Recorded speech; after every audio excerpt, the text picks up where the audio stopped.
give and they get. Then they run around town beating their chests like they forget. I can forget for now, but I won't never forget. No, love I feel, knowing the universe got my back. Whoa, love I feel, knowing that money gon' come right back. Color coordinated today, I like it. And I'm colorblind. How'd I do? Amazing. I always forget that you're colorblind. Actually? Yeah. Is there like... I held the hat up next to this. I was like, looks pretty damn close. Looks about right. It's actually perfect. All right, good. All right, they're good. Good. Sometimes I mess up bad, but we're here. I have so many questions. Yeah. Juliet Warner, thank you for joining us. You're welcome. Very Thanks for excited. having me. Thank you for coming out to New York as well. Yeah, I'm excited. Where are you from? I grew up in Philly, but I've lived in Florida for like 20 some odd years. Oh, really? Yeah. Okay. Yeah. I like that. Yeah. When you guys come down, Yeah. I'll have to What take part of you out Florida? on a boat. Delray Beach. Okay. How far is that from Miami? It's like an hour. Yeah, Oh, not bad at all. Yeah. No. Awesome. I would argue to say Delray is like better than Miami. I'm not a Miami guy. Yeah, Delray is Delray is smaller town, still luxury. It but is not, so good. Yeah. Delray is. I've lived in every town in Florida. Yeah. Delray I love is where Florida. it's at. Yeah. When you reached out, I definitely was interested in having you on because I don't know, like the addiction and recovery and sobriety stories, they just always interest me. Because we're built on just being absolutely vulnerable and honest and not holding back. And what I've learned, like working with recovery podcasts and interviewing people it's like you have to put your walls down to get to that point of sobriety. So I think it's always interesting because someone that battled addiction, overcame it, they're an open book. And like they tell the truth. And they don't sugarcoat things because that's how you actually help people. It's not, the things behind the scenes and making things sound better than they are. It's like the raw, unfiltered truth is what actually helps people. So I'm very glad you're here and thank you. Yeah, 100%. That is how we all help each other. But it also is like there's a little catch to that. Like our lives actually depend on us being honest. Mm-hmm.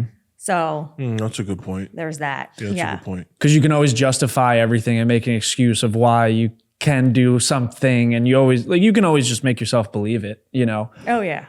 And yeah, just the self-awareness and coming to the end of the road with yourself usually is people's breaking point of just like, all right, obviously I have an issue. Yeah. So where did addiction start for you? Was it a first sip of alcohol? Was it a drug? When did you get into that world? I think I was born an addict and an alcoholic. There's nothing in my story that would point to me having a good reason to go down that path. I had just an ideal upbringing, like very healthy, sober parents, not sober because they're in recovery, just simply they are very controlled and uninterested in alcohol and drugs. And I have two sisters, so it's not really genetically in my line, but the moment that I hit high school, it was like the first weekend in high school. We went to our first party where there was alcohol, and it was like right away. What was it that you liked so much about, let's say, alcohol at that point, or whatever drug happened to happen later? Like, what is it about it? Is it how it made you feel? Is it the escape? Like, where did you feel like, oh wow, like this is for me? Yeah, I think that I walked around the world up until that point feeling just tense all the time. Like I was never able to just like let go and let loose. And I was a little bit shy. So I think that all of those things were just automatically erased when it was alcohol at first. And I just remember being like, this is what's been missing. And not only that, but I was absolutely fascinated with the ability to take something, ingest something and like change your reality. Like that to me was so cool because I don't think I ever experienced that type of control over myself, which ended up being a lack of control. But then I looked at it like I'm in control of how I'm going to feel. Having a bad day, I'm going to have a good day now, Yeah. Now, did those, because you have a good day for the time being, and then the next day, there's usually sense of regret. You feel like shit. Mm-hmm. You say, I'm never doing this again. Yeah. And then you kind of gear yourself up to like, oh, I'm good. I'm back again. What did those moments look like where it's like it went from having a good time to maybe coping with something you're dealing with when you're sober to like, oh, fuck, I have a problem? Took a while. I would say like all through high school, it was just nonstop good time. And there wasn't really I don't remember ever reflecting on how am I doing? You know, oh man, I have a lot of anxiety today. Oh, a ton of regret. What did I do last night? Like I'm ashamed. I don't remember stopping and thinking too much. The first time that I really remember having those types of just mental consequences, I call them, is I was like around 25 years old. And my friends had all started their lives. You know, they all got through college, you know, grad school, law school, starting families, starting businesses. And I was back at my mom and dad's house because like I had screwed up again. And I had no job and I had no money of my own and I had nothing going on. And that's when the mind started to torture me. And then it's like all of those years of slowly chipping away at my self-worth and my self-esteem, it's like they compounded in an instant and it never left me until I got clean and sober. And how long from that moment until you got clean and sober? It was like another probably like 4 years. And what were those 4 years like? Now, I guess being a little aware about it, right? It's completely different than those first 10 years where you're partying and I'm young and who cares, huh? But then those next 4 years, like talk us through that.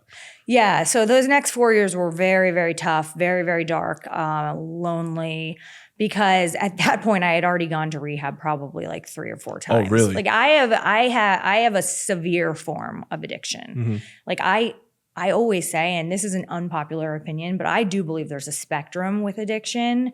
Like some people just have it real bad, and you guys know what I mean. But anyways, at that point I had tried to get sober multiple times and I couldn't. And like the party was over, like way over. And from that point until like 27, 28 years old, when I finally got clean for the first time really ever, I had gone to rehab probably like 6 more times, just like in and out, in and out, in and out. And I would get out of treatment and I'd be like, okay, like finally, like I get a reset, like I have a chance now, I can do this. And I wanted to stay clean so bad, so bad. And the cravings were just so powerful and so big and really, in proportion to me, they were gigantic. And so like I lost the battle every single time and I would just fall on my face hard. And then I'd go back to treatment and I would do it over and over again. So that's really what happened the last like 3-4 years of my addiction. And that part of my story is hard drugs. So it was very difficult. How did it go from alcohol to hard drugs? Right. Good question.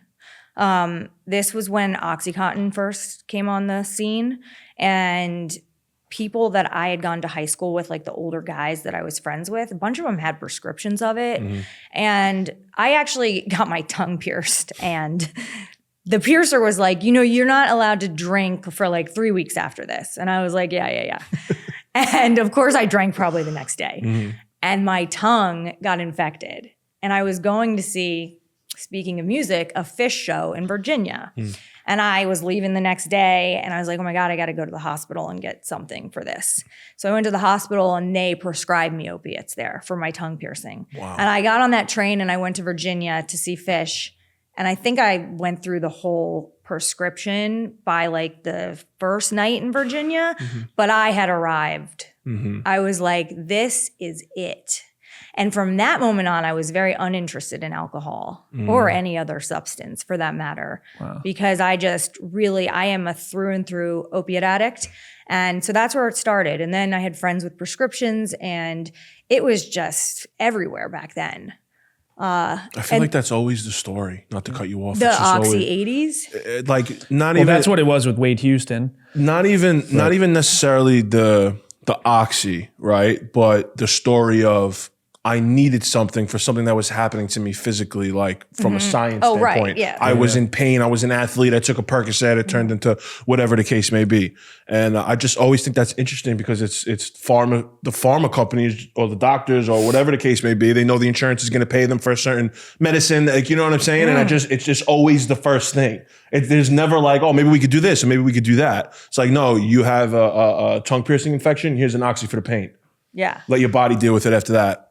You know, no screening, no nothing. Do you have any problems? You know what I'm saying? They don't care. And I just think it always starts like that. It starts like that for so many people. And it's so interesting because there's so many people that probably weren't addicts or alcoholics from the jump, but anybody can get addicted to that stuff. Oh yeah. I mean, I'll tell a story I never told before, very quick. I was going through a breakup when I was about 20 years old, and I was with a friend of mine who would do hard drugs. We were sitting in a diner. I was crying to him about this breakup, right? It was my first breakup. And he handed me an oxy. And he's like, bro, listen, like, take this, right? Like, don't ever do them again, but take this. I'm like, nah, fuck it, whatever. So I took it. We sat there, we ate, we left. He's like, yo, I'm gonna give you one more. He goes, but you gotta promise me you're never gonna do this again. I'm like, yeah, all right. So I take it. First one hadn't even like hit me yet, right? So I go to a bar in my neighborhood, and I remember sitting at the bar, bro. And I tell people the story all the time because it's my way of understanding. I know how this happens to people. It was the greatest thing ever. Oh my God. You were so warm. I remember just sitting in the bar like this, just like it was insane, right? And I remember waking up the next day. I'm like, oh, I got to find these things again. Who am I going to call? I'm calling people. Finally, I have a friend who was up and down in his addiction battle from the neighborhood. And at this time, he was doing well. And I remember calling him and be like, my friend wants some blues. Do you think you could get? He goes, you think I'm stupid, bro? And just hung up on me. And he basically, I feel like saved my life in a way. Damn. Right? Because I have that gene, and I'll end it here, but I have that gene. My father, rest in peace to my uncle. Like, I have that addict gene in my blood. I know it. And that kid, he saved my life. Shout out to my boy Jake. Because I probably would have went down to that butterfly effect, that burnt toast theory. Yep. Like, I was this close. I know it. I'm a weed smoker now, and even that's kind of hard. Like, it's not that bad. Right. I could stop it if I wanted to, but I don't want to, so I don't. Yeah. But like, I know for a fact I was this close. But I know that feeling though. It's amazing. You know, the way you described it, I literally could feel it. Like I could taste what you were saying. Yeah. So me saying that now and you being so healthy and just so happy, what is that perspective now for you? Hearing me talk about that, you tapping into old you, like what's your perspective on it now? Like, do you think that maybe with the right direction at that time, it would have been easier for you to get over it? Or if it was an actual problem that you had to go through? I think it was a problem I had to go through. And if anything, I think it brought me to my knees a lot faster because like I said, I already qualified to go to rehab, to be shipped away and sober the fuck up, you know? But I wouldn't have if the opiates didn't come into the picture. So I kind of like, you know, although I'm lucky to be alive, I went through a lot of shit that I wish I didn't have to go through. But I think that at the end of the day, it brought me to a place of being healthy faster than I otherwise would have gotten there. Yeah. It blows my mind that we do a lot of these things and consume substances to like escape the reality because sometimes it's so loud, it won't shut off. And right, it gives you this escape. You end up like putting yourself in situations at times where maybe you're under the influence, maybe you're on the drugs or the alcohol, whatever. There's some level, unless you're absolutely blacked out or, you know, just melting, there is a level of like consciousness sometimes where you still don't make the right decision, but like there's like a voice in the back of your head, like you're like somewhere, you're like, what am I doing right now? But you still don't act on it, right? You still don't go and do the right thing, even though you know you should. But like there was just these like moments where like sometimes say I drank too much or, you know, because I've honestly never done a drug like other than weed. Like I'm terrified of it because I just know me. I'm like, gonna do blow or pop a Adderall and there's gonna be like fentanyl and I'm gonna overdose and my dad's gonna have to bury his son as a, you know, drug addict, which I never did that. So like that's just always for me. But I do have that addictive personality too, which sometimes will like, it's with everything though, which I think sometimes that's why addicts or ex-addicts can find themselves in a totally different realm of success once they put that down, because they can put that same addictive personality into something else. Because I'm the same way. It's like, if I'm going to do something, I'm going to do it to the best of my ability. So it's like, if I'm going to drink, I'm going to drink. I'm not going to have one drink. No, correct. Right? So like, did you ever find yourself in these moments of just going down the rabbit hole and just like, what the fuck am I doing? Like what was there ever a moment where you looked around and maybe you're in a house somewhere or at a party or with someone? Did you ever have that moment where you're just like, what am I doing? Oh, of course. And I was actually thinking about this on the way here, but the thing that I don't know how many people know this about addiction, but when you have the obsession to use, but you know you shouldn't, like, I know what's going to happen. I can play the tape forward. Like, I'm literally throwing my life away, right? So I have the thoughts that are like, you shouldn't do this. Let's talk through this, Juliet. Like, let's think of a better idea. Like, let's not go down this road again. The obsession to use or drink is a phenomenon that does not respond to reason. So that really just says it all, because no matter how strong and how smart you are and how much willpower you have in other areas of your life, when it comes to drinking and using, when you're in that obsession, which obviously turns into a compulsion, it doesn't respond to reason. Now, when you continued to use, was it more so chasing the feeling or the side effects of like withdrawal? It becomes both. Both. What is stronger? What do you think addicts suffer more with? The actual physical effects of the withdrawal or the feeling? Because usually when you use a drug, you never hit that high that you hit the first time. And that's why you continually chase it.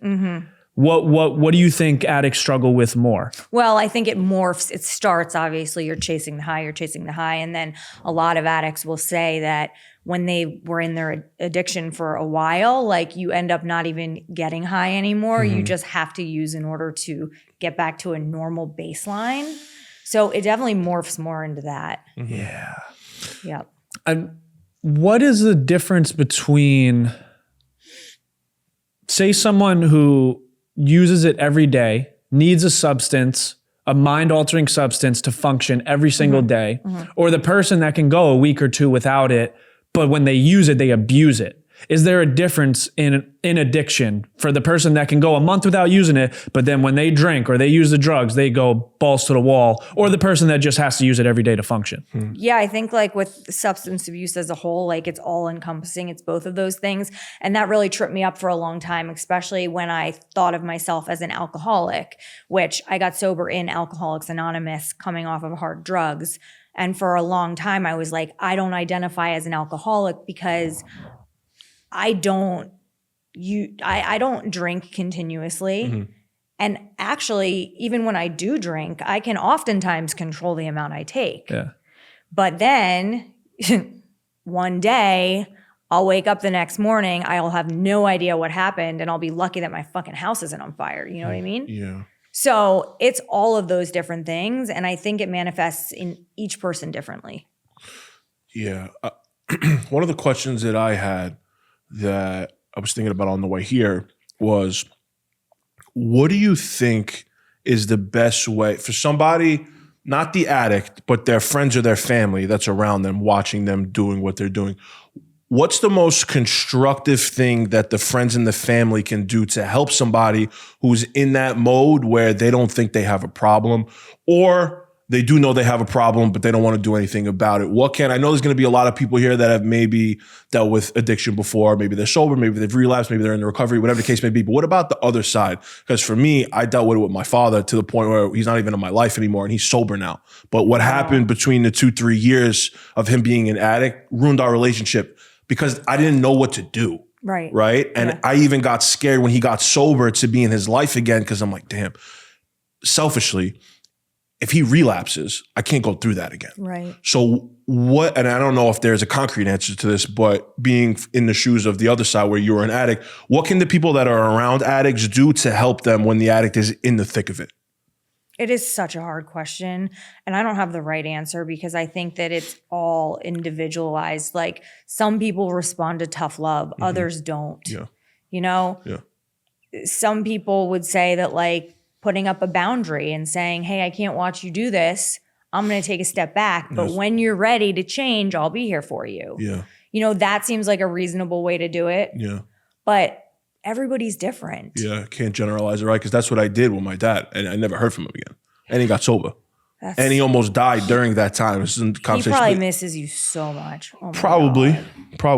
God. But the conversation is always that I should be the one to go knock on his door and have the conversation because it's hard for him to drop his ego and to reach out to me. Yeah, but He thinks I totally left him or something. with that. You know, so I don't know what I'm going to do about it just yet. But that's why I actually couldn't wait to have this conversation, just to try to get.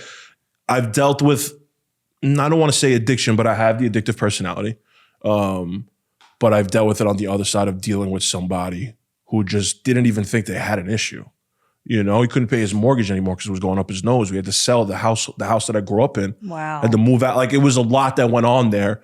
And it took like maybe another 18 months after that and not even speaking to me to do something about it, and then never heard from him again. So I'm weary about how I should have went about that process. I kick myself sometimes, damn, maybe I should have just stuck it through.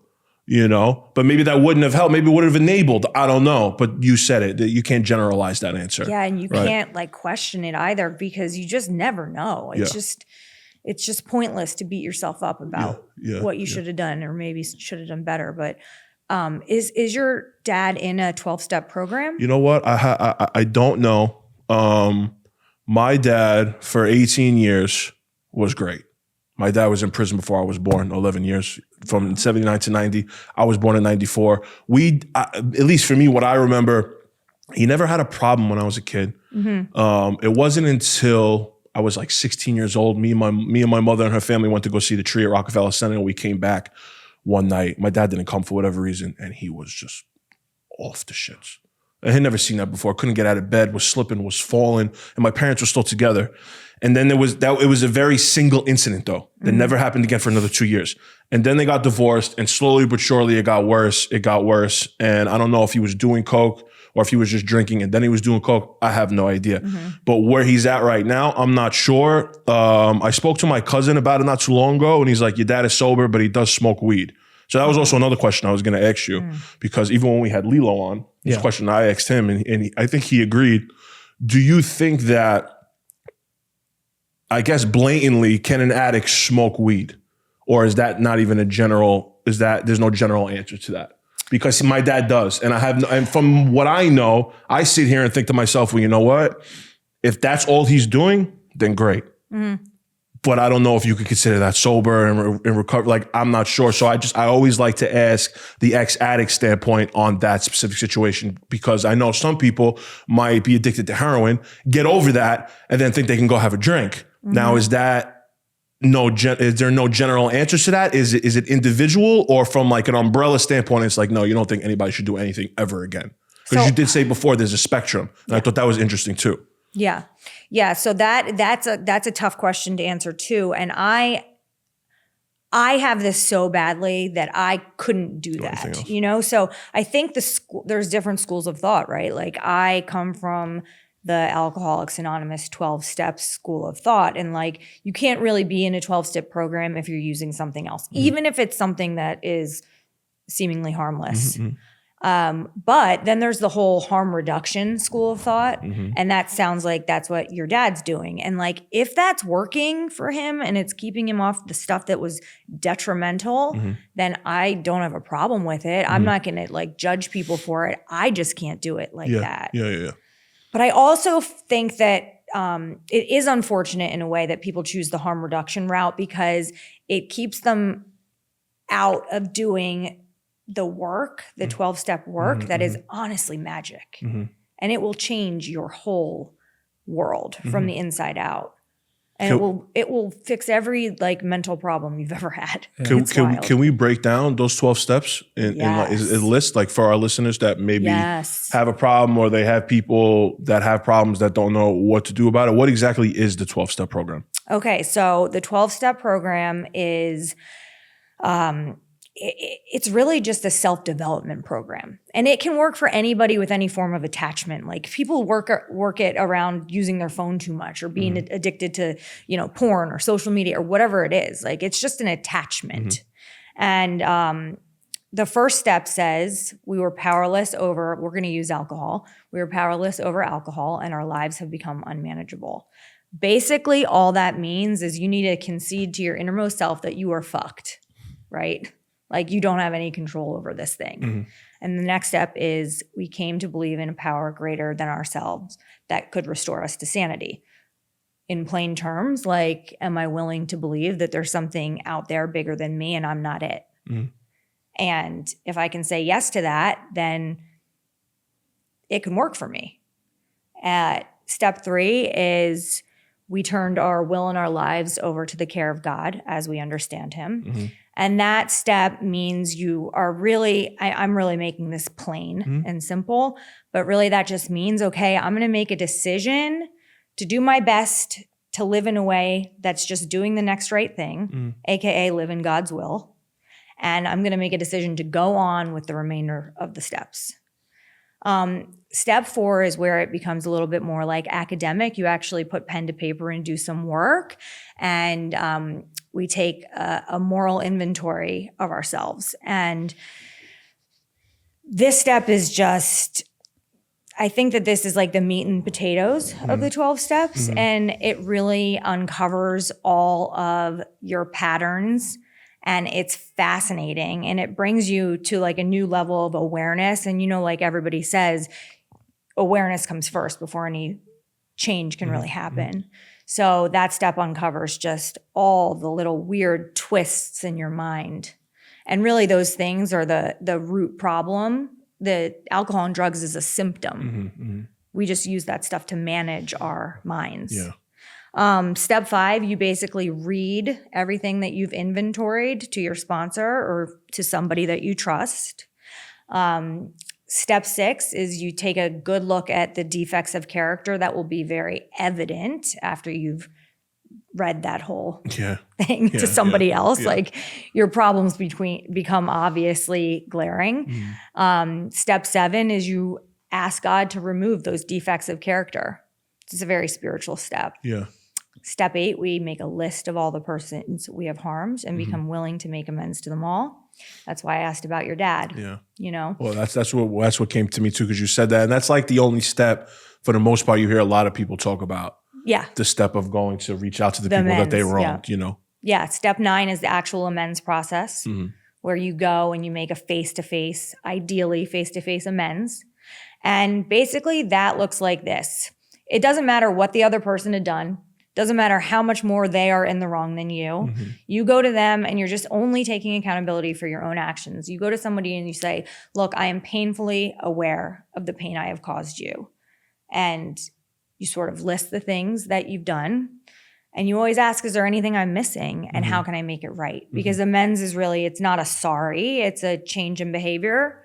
And it's an amends. So you amend the bad behavior. You don't do it anymore. Through actions.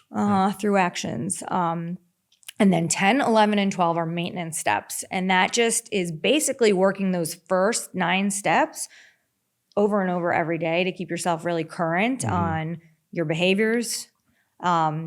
Step 10 is we continue to take personal inventory, and when we're wrong, promptly admitted it. Step 11, sought through prayer and meditation to improve our conscious contact with God. And step 12 is you carry the message. As a result of a spiritual awakening, you're now free and you now have the privilege of helping somebody else. Yeah, it's amazing. Thank you for that. Yeah. So after you said that you've been, to rehab a bunch of times, and I know you had a situation where you relapsed. What does a relapse look like after completing the 12-step program? And how hard is that? Yeah, I really got far away from the 12 steps. I wasn't really going to meetings for a while because my journey kind of looked like I got sober at like 28 years old, give or take. I got married And by 31, I had my first baby. And then I had 3 more, like in rapid succession, because I'm such an addict. So I had 4 kids, 4 little babies basically at one time. And my life just, you get sober and your life gets big. Like you go from living like in this tunnel vision, like pathetic little world of use, sleep, use, sleep, use, sleep. And then all of a sudden you get sober and slowly but surely like life just starts coming to you. And I had a big life and slowly but surely I got further and further away from my recovery. And I just became like what I thought was a normal person, just like joined the rest of society out there. Like I'm now a responsible member of society. I trust myself. I have a great life. And I didn't think I needed it as much. I didn't have like the desperation of a drowning man like I did in the beginning, So I got away from my program. Relapse doesn't happen like overnight, And like I said, I was always very convicted in the fact that I was a hardcore drug addict, but I was not convicted in the fact that I was an alcoholic. Because there were times where I would control my drinking. There were many times where I would just have a glass of wine, half a glass of wine, So I never thought that I was truly an alcoholic. And what happened was my kids started to go to school. I became friends with all these other moms. A very small fraction of my friends are sober at this point. Like I'm just out there in the world, living my life. And I guess I started to feel like I just wanted to like be a part of again. And I didn't think alcohol could hurt me.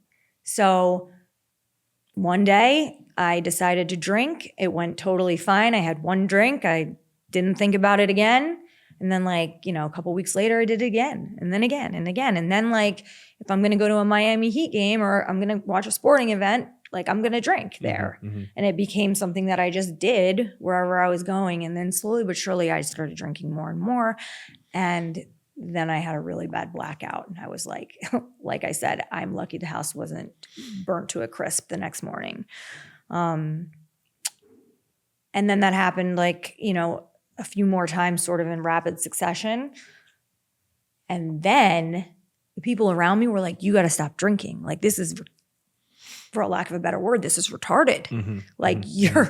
You're the worst type of addict there is. What makes you think you can drink? Like that's psychotic. And I was like, you're right. And I knew my reason. I knew they're right. I know I'm smarter than this, but I wasn't ready to stop drinking. And then I started hiding it. So then I was like, okay, Juliet, you're for sure an alcoholic. Normal people don't do this. And at this point, I'm like a mom of 4 and I'm almost 40 years old and I'm doing the deal all over again. And you go through the 12 steps again? Yeah, I actually went to rehab again. Is there a lot of shame and guilt during this process? Yeah, there was. I feel like it was really public too. And Delray Beach, where I live, is like a big town, but it's really a small town. Everybody knows everybody and everybody. And I was always known to be like this super mom that doesn't drink, sober super mom.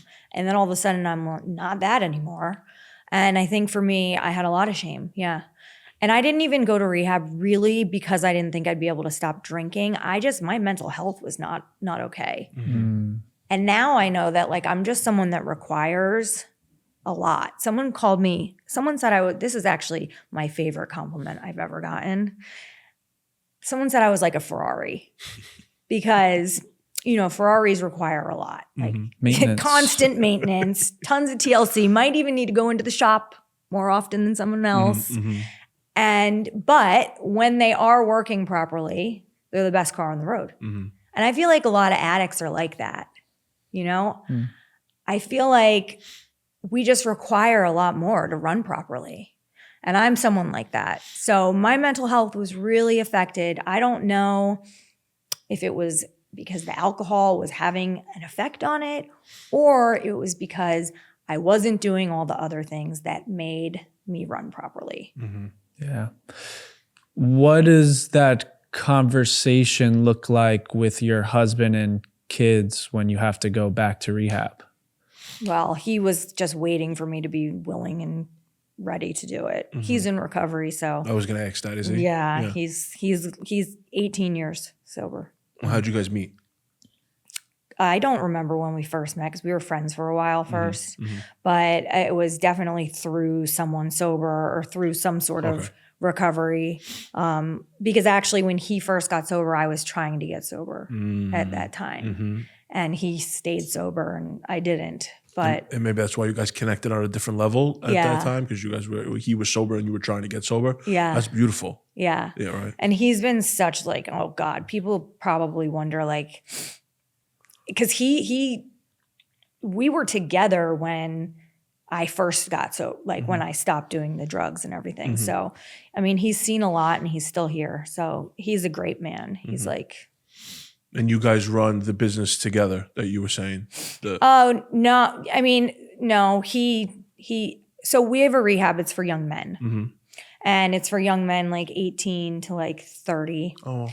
And he really does that. I don't show face up there too often simply because it's for men. Yeah. Like it's for young guys. And we may someday open a female version of it. And at that point I would.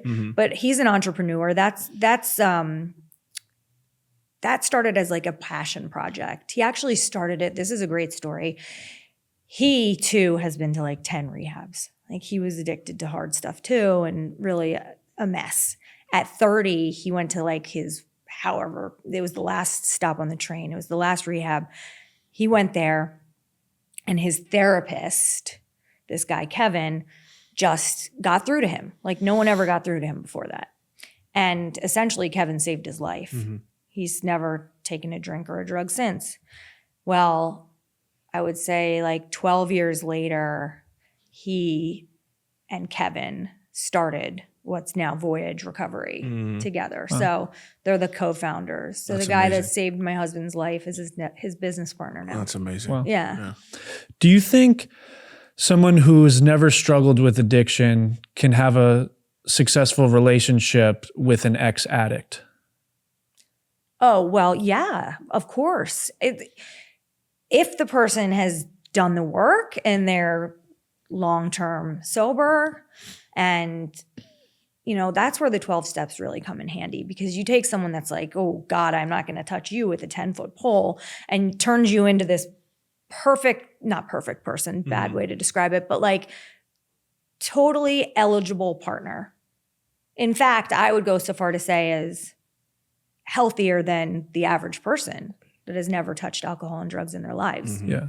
But like, again, if you don't do the work, then you're just left with sort of like a dry drunk, someone that's probably not that healthy, and now they just don't have their coping mechanism. Like I wouldn't want to touch that. Yeah. So it really depends. Yeah. That's a good point. Yeah. Because I think with anything in life, like when two people can share a shared experience, there's a lot of empathy involved.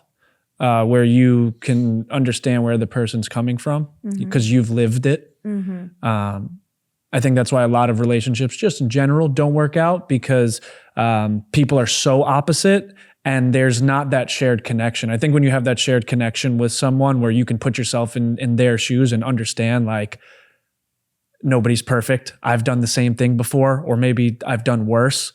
Like, let me give them some grace, because that's kind of where I was getting at, because I think sometimes it could be hard for someone that doesn't struggle with it and then is maybe in a relationship with someone who is struggling with addiction currently, because it's like in the regular person's mind, it's just like, just stop drinking. Right. To an addict's mind, it's a lot deeper than that.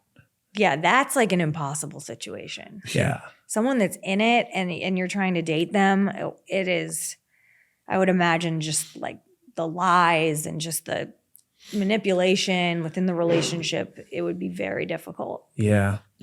What do you, I mean, this may be a tough question, but what goes through your mind as an ex-addict in sobriety when that thought crosses your head to like, what if I just have one glass of wine tonight? What if I just, because I'm sure it comes up. We're human. It has to come up.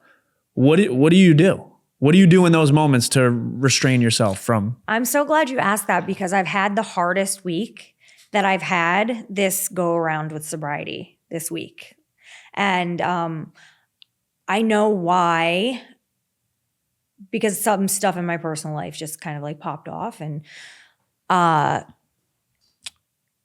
long story short, I've had the, I don't want to call it an urge because it's not that powerful, but I have had the thoughts. The temptations, right? And they're there. And it's just like, they can be scary no matter how long you've been sober.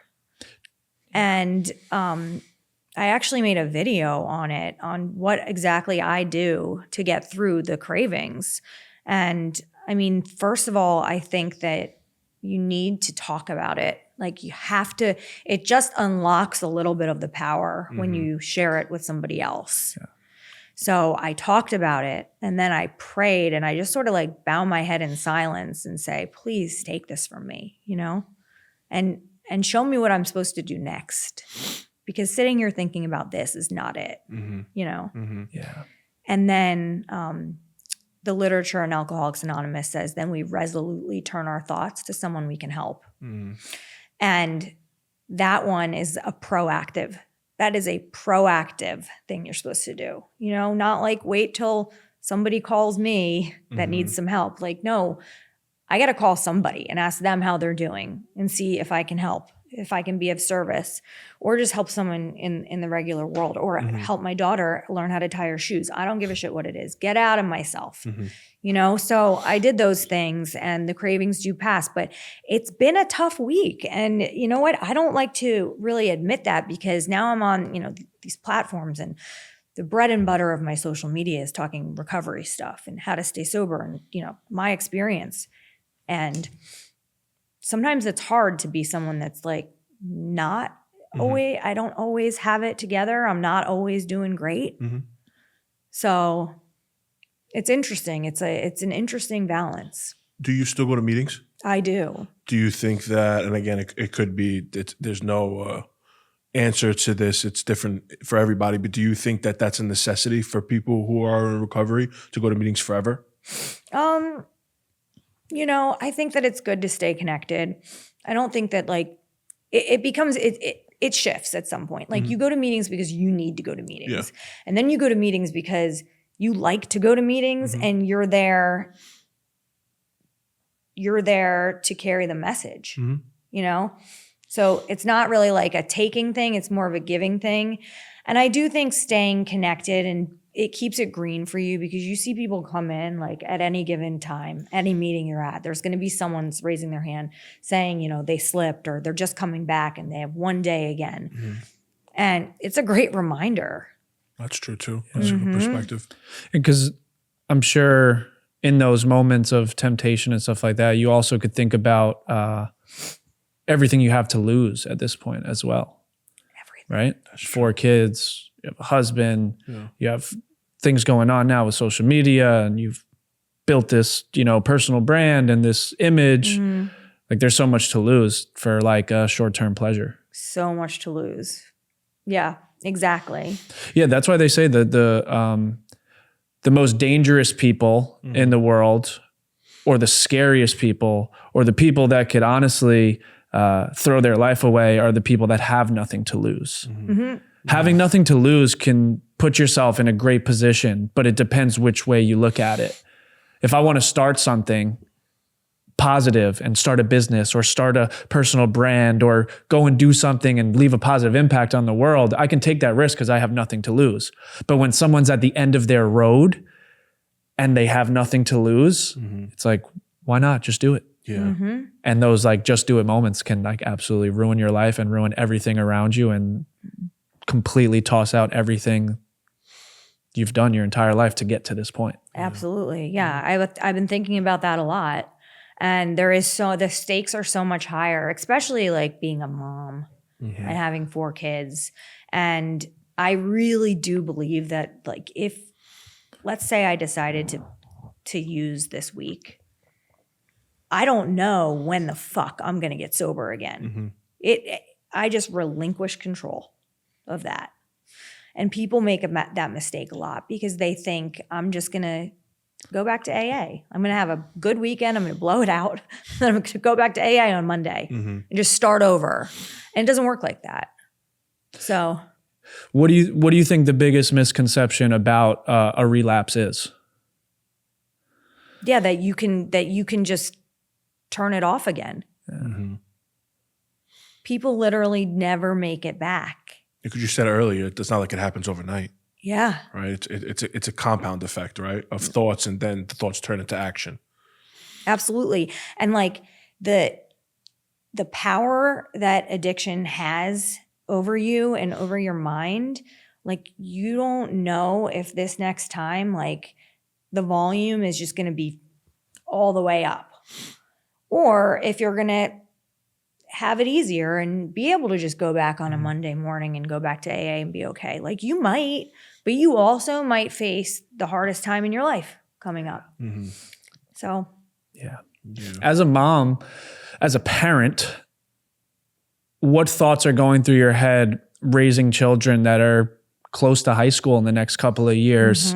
How are you going to raise them as an ex-addict to not pressure them and put them in this like little box of like, stay away from drugs, stay away from alcohol, don't do it. Like, because I've seen the kids that got raised like that turned into the biggest addicts I know. that's me. Yeah. And then the kids that were kind of where their parents let them live life, test, experiment. You're a kid. They're going to do it anyway. Right. For the most part. They usually don't struggle with that. But I saw the kids that were on a leash their entire life from the parents, like, don't do this.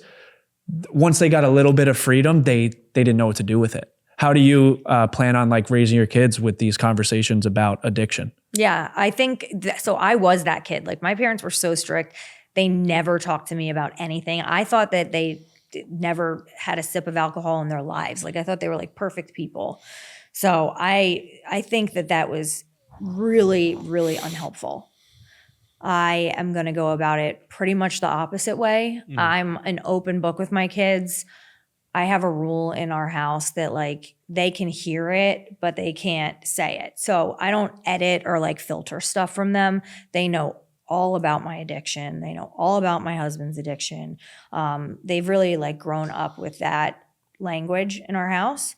So I think that's helpful. Like they have like a good base understanding for their ages. They're still young, but I also think that like nowadays, and I'm going to have this conversation once they're a little bit older, like you can't just go do cocaine like you used to. Right. Like I quit all that stuff before fentanyl was a thing. I would be dead 100 times over again, But now kids, you think you're doing one thing, you're doing another. And it's so dangerous. Now I know that they're going to obviously experiment with alcohol, and I want to just be upfront with them about it and be like, you gotta keep a watch on that, because you don't only have it from one parent, you have it from both sides. And I want them to be able to come to me with everything. And I also want them to be in my house doing, like I would rather have the party come to our house. Yeah. I'm going to be that type of parent. It's scary now though, because I think you can like get in big trouble. Like if the parents know that there's drinking and something goes sideways, like the parents get sued now. Yeah. So I don't know how I'm going to navigate that. We're not quite there yet. So I have time, but I would prefer them to be in my house, know? Yeah. Yeah. That's how my dad was. Yeah. My dad was the same way. Yeah, that a lot from parents. Like I was a little older, but we would just in the summer just smoke weed out on, in the back. At least I can see you. We're all here, no one's driving. Exactly. It'll be like, you guys want food, something like that. Yeah. But yeah, it is weird. I think when you experiment with it on your own as a kid, you build your own relationship with it, and it's case by case. Like you kind of been saying this whole, like there's no one size size fits all when it comes to substance use, like I started smoking weed in 8th grade. It's funny, like when we started smoking, it was like me and like 2 of my other friends, like, word got around to the other parents, and like the other parents didn't want their kids hanging out with us because we were like the crackhead kids. And then by senior year, they were like legit drug addicts, all those kids. And like we stopped smoking. I was like, this shit's kind of boring now. Wow. I don't even drink anymore. Like I'm going to play college basketball, you know, but it was because like I did it almost on my own terms. I was smart, right? I was raised correctly, but it was like the kids that were put in that box and then, you know, their parents like demonized it. Well, what happened to your son or daughter 4 or 5 years later? You know? So that's why I think there should be a little like it's hard. It's a blurred line, right? Yeah. Do you tell your kid, yeah, you can smoke weed and drink, but only under my supervision, but what are they going to do when they go to Johnny's house? You know, they're probably going to do it too, but now there's a little more freedom, right? So it's hard, I guess. You know? I think the one thing that I'll probably stick to is always speaking from experience instead of telling what to do. Yeah. Because that's never worked for me. I don't think it works for most people. No. So sharing my experience with all of it, I think is going to be a really valuable thing for them. Yeah. Yeah, it's so hard. It's weird because like even that, like people will tell you what they've been through. And it's like, I'm gonna go figure it out for myself. Yeah, it's like it's not gonna happen to me. I only learn experientially. Same. I don't know about anyone else. Everyone, you have to touch a stove. We talk about that all the time. Yeah. You have to touch the stove. Yeah, you are like what's happened to you and your experience. But one of the questions that I have for you, and again, I know that we are who we are because of what's happened to us, right? Mm-hmm. And I know that recovery is a big part of who you are, but who are you outside of that? Because I know you talk about addiction a lot on your platform. You're talking about it, how you go on socials, and that's really all that you talk about. But I would love to know who you are besides that. Mm-hmm. What do you like? What don't you like? What were your dreams growing up? What are they now? Have they changed throughout this process of you being an addict, relapsing, being sober, having 4 kids, and your husband? Like, I'm just curious. Yeah, that's a good question. And for so long, I like chased down who I thought I was supposed to be, like a lot of us, I think, do. And it's sort of all come full circle because who I am at my core is a seeker that looked in all the wrong places most of my life, but a true seeker. And now I seek spiritually, and I love that. It's one of my passions. I'm a people person, like conversations, like this is the best, you know? I love people. I love talking. I'm an extrovert. I get myself in a lot of trouble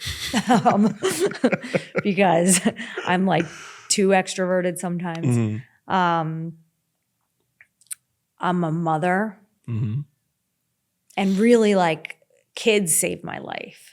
Talk about that. More than anything. Yeah, I was like sort of almost newly sober. I don't want to say newly sober. I had a couple years, but like once I had my first baby, I just never looked back, you know, even though my path hasn't been linear.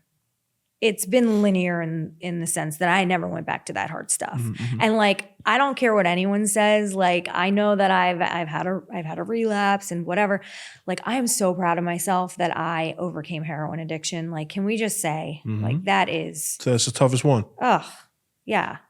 So I'm so proud of myself for that. And I think my kids have everything to do with that because I really miss that feeling, but I would never test those waters because the risk, you know? Well, they say, like, generally speaking, that heroin is the one that a lot of people don't come back from, you know?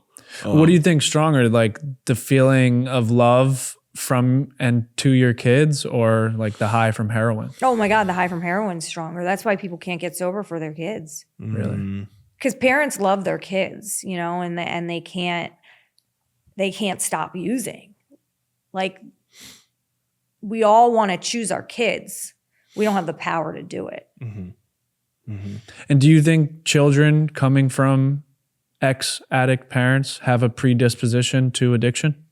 I think they do, but I also think they have a chance of not going down that road because they've seen their parents, and depending on how their parents really navigate that, like in my case, being open and educating them and sharing my experience and being someone that they can really trust, I think it can help them stay away from it. Absolutely. I feel like that's what happened to me because just full transparency, all that stuff that went on with my father during those 2 years. Now we're in year 3, but let's talk about the first 2 years, right? I was going out, I was doing coke, I was partying, I was becoming my father. So eventually I woke up, not one day, but I just realized, oh shit, I'm becoming the person that I said I can't be in your life anymore because you're doing things that now I'm doing. So it was a way, like you just said, maybe I'm in a better position than kids whose dad wasn't like that because they never got a chance to see it, right? I got a chance to see it and be it and then say, you know what? I'm not doing that anymore. You know what I mean? And Don't open that. I think that's, I don't know. I think that's an interesting perspective. Yeah, I think that's so powerful.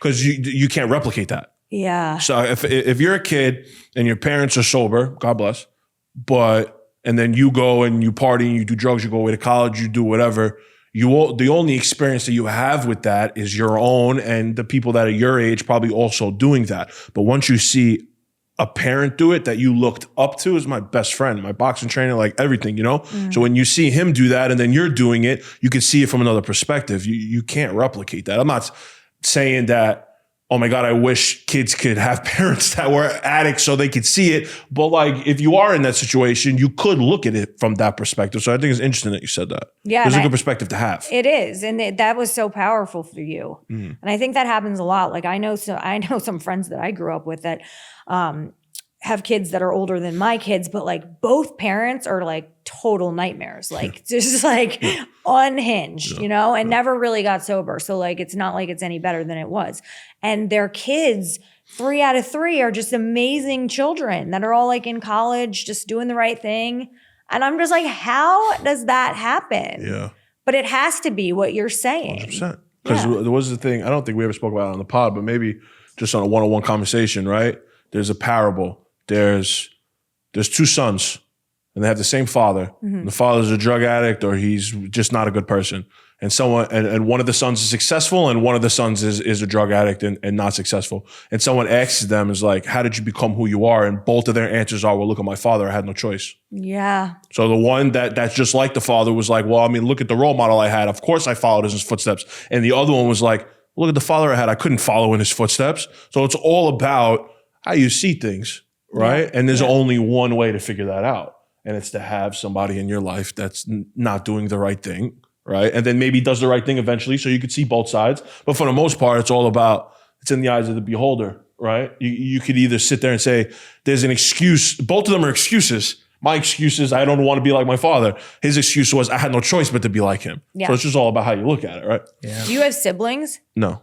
Okay. Yeah, no. Because I would have been interested. Like, no, I don't. Yeah, no. No, both my parents have 5 siblings each, but me and my mother are like this now. It's not that we weren't like that growing up, but I was with my dad all the time, you know? Yeah. And now me and her are like this, and one of her regrets is not having another child. You know, but my father was locked up from 19 years old to 30 years old, came home, they had me at 34 years old. Part of me feels like, damn, I had him on such a high pedestal, but like, could you imagine missing those 11 years of your life as a man and from 79 to 90 in the 80s? You missed the whole 80s? So you missed just you grew up in federal prison. That's crazy. You know, so he didn't have it easy. But yeah, it's on the list. We talk about it all the time on here. It's on the list to have a conversation with him at some point. Yeah. I just still have an ego about it. I don't think I should be the one to go up to him. I think that he should do that. He should do it. And I'm hoping at some point, he's never going to do it. You guys don't know him. That I get to the point where I'm like, you know what? It's my dad. Let's just go talk to him and see what happens. Yeah. It's funny because you recognize that it's ego, but you're still holding on to that. For sure. 100%. It's ego. For sure. Like, it's almost like you should just like, it's just letting it go. Shut your eyes and dial the phone number. Yeah. Or like my friend, one of my best friends was like, you know what? If the text message or the knocking on the door or the phone number is too direct, well, then send him a letter. If he answers the letter, at least it's not direct. It'll get there in a few days. Maybe it takes him a few days to answer. If he does, maybe he'll send one back or maybe he'll call you. So you should do that. So that's probably what I'm going to do. I obviously have the address, you know, but we'll see what happens. But just conversations like this always bring it to the forefront of my brain. Yeah. Yeah. It's a shame to have ego be the reason why. No, you're right. You know, there's like, you don't know what's on the other side of that conversation. It might bring you so much joy. Yeah. Well, and a part of me can't even believe it's been 3 years. Yeah. You know, or maybe even longer than that. I don't know. But yeah, you're 100% right. That's why I'm grateful for these conversations, though, and grateful for your perspective. Has addiction ever ruined a meaningful relationship for you? Yeah, lots of them. Mm-hmm. What was one that like stuck out that like you wish you could go back and have that person in your life? I mean, there was like lots of ex-boyfriends people that I really thought I loved too, like at the time. I mean, I'm married now, so it's a little weird talking about that because I'm certain that I ended up with the right man. Let me just say that at first. But yeah, there was at the time, relationships that I really cherished, but I didn't have the power to make the right choice.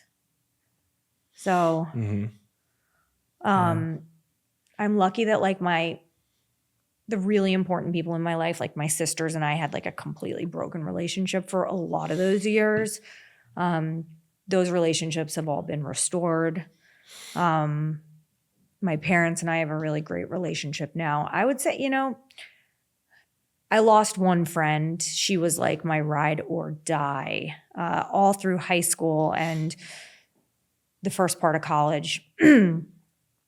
And she stopped talking to me like right before I ended up getting sober and actually staying sober. And we still haven't talked. And for probably like 10 years, I like mourned that relationship. Like I was super sad about it all the time. And I thought about her all the time. And for whatever reason, you know what happened? I wrote her a letter. I wrote her a letter probably, it might have been like during COVID, Christmas time. I put like a picture of my kids, our Christmas photo in the card, and I wrote her basically an amends letter. And she was no saint, this girl, but my letter was just focused on what I did. Yeah. And I sent that letter to her, and I remember, I cried writing it. It was like the most, I probably spent more time constructing that letter than I spent studying all through college, like it meant so much to me. And I sent her that letter. And I think ever since I did that, I've sort of healed from the loss of that relationship. But that should have been the first answer I gave because that relationship really meant a lot to me. And if someday she came back into my life, I would be thrilled. Yeah.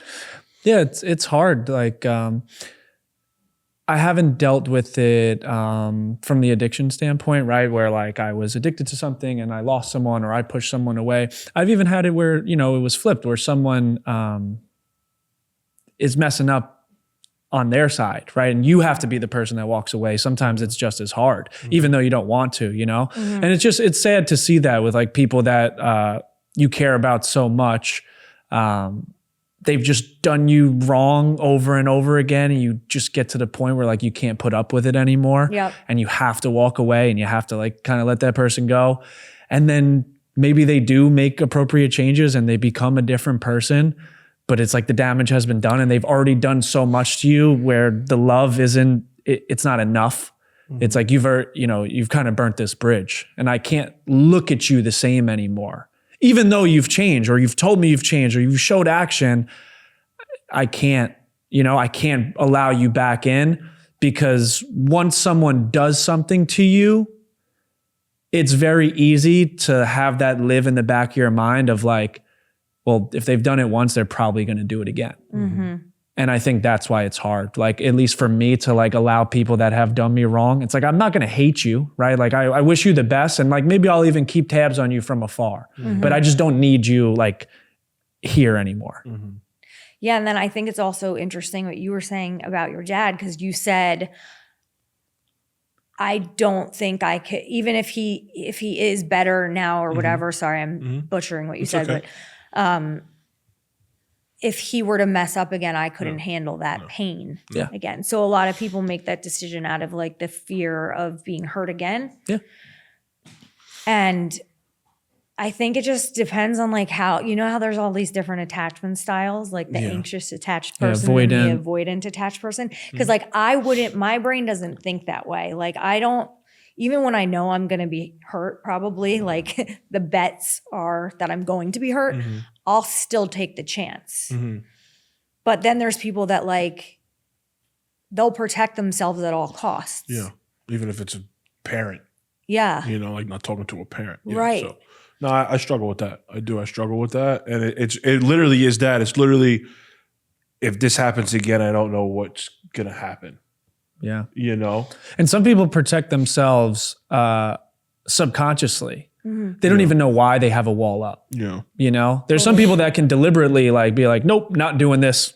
I'm looking the other way. I'm not allowing you back in. But there's some people that would like they'll kind of allow them to put one foot in, but you won't allow them to fully come back in. And like, you don't know why you have this wall. And it's like, because you've been hurt so many times in the past, your nervous system has kind of built up this protection for you to keep you safe. Yeah. And you don't want to, like, you're like, I love this person. Why can't I feel comfortable? Why can't I feel like safe around them anymore? And it's because your body's like trying to protect you. Yeah. Yeah. It's crazy. It's like the little brother, big brother thing. Like the emotions are like the little brother, and then the logic is like the big brother. Yeah, right. Coming Yeah. in, protecting. Yeah. Yeah, it's not easy. This was awesome. This was great. Yeah, this was was so great. good. Thank you so much. Thank you guys so much for having me. Yeah, I appreciate you.